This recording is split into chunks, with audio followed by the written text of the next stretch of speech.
Hello and welcome. आप देख रहे हैं गुड रिटर्न्स। मैं हूं आपके साथ अर्णिमा द्विवेदी।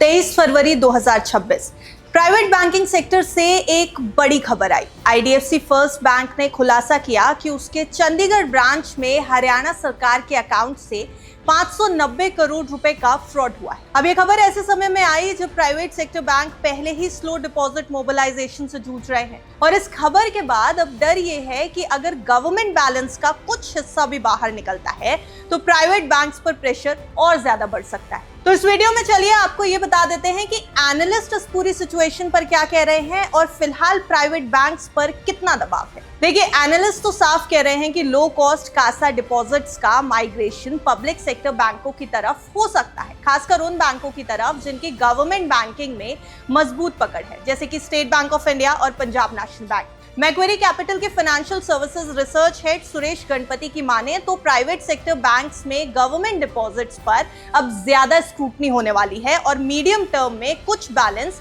पीएसयू बैंक्स की तरफ शिफ्ट हो सकते हैं। उन्होंने ये भी याद दिलाया कि पोस्ट कोविड पूरे सिस्टम में कासा रेशियो अपने पीक से 500 से 600 बेसिस पॉइंट गिर चुका है। हरियाणा सरकार ने आईडीएफसी फर्स्ट बैंक और एयू स्मॉल फाइनेंस बैंक को गवर्नमेंट बिजनेस से डीएमपैनल भी कर दिया है। अब आईडीएफसी फर्स्ट बैंक के लिए हरियाणा गवर्नमेंट डिपॉजिट्स कुल डिपॉजिट्स का सिर्फ 0.5 to 0.5% ही है, लेकिन सेंट्रल और स्टेट गवर्नमेंट डिपॉजिट्स मिलाकर 8 से 10% यानी 8 to 10% तक पहुंच रहे हैं। बैंक के मैनेजिंग डायरेक्टर वी वैद्यनाथ ने एनालिस्ट कॉल में ये भी कहा है कि गवर्नमेंट क्लाइंट्स के साथ उनके गहरे रिश्ते हैं और उन्हें ये नहीं लगता कि ये सिस्टमैटिक इशू बनेगा, लेकिन प्रोसेस और सर्विस स्टैंडर्ड्स को और भी ज्यादा मजबूत किया जाएगा। अब बात जरा एयू स्मॉल फाइनेंस बैंक की भी कर लेते हैं, क्योंकि हरियाणा गवर्नमेंट से उसके डिपॉजिट 735 करोड़ रुपए के थे, जो डी एम्पैनलमेंट के बाद 21 फरवरी 2026 तक घटकर लगभग 538 करोड़ रुपए के रह गए। बैंक ने एक्सचेंज फाइलिंग में ये साफ कर दिया कि शुरुआती जांच में कोई फ्रॉड या फाइनेंशियल इंपैक्ट नहीं मिला और वजह जानने के लिए सरकार के संपर्क में वो है।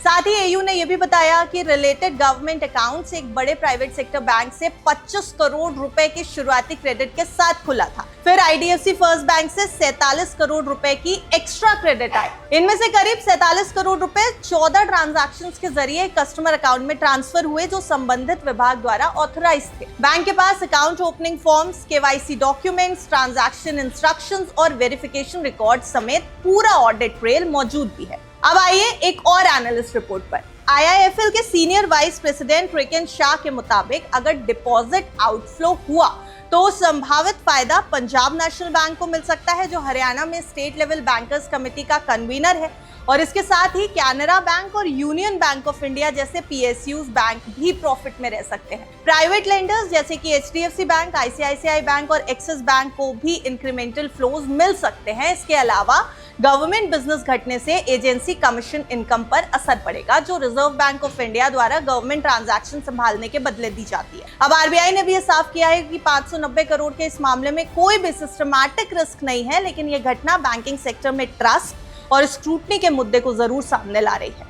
प्राइवेट बैंक्स को ज्यादा कॉशियस रहना होगा, लेकिन इस पूरे सिनारियो के बाद कहीं ना कहीं प्राइवेट बैंक्स के ऊपर बर्डन जो है वो बढ़ता हुआ दिखाई दे रहा है और पीएसयू बैंक्स के लिए राह थोड़ी आसान है।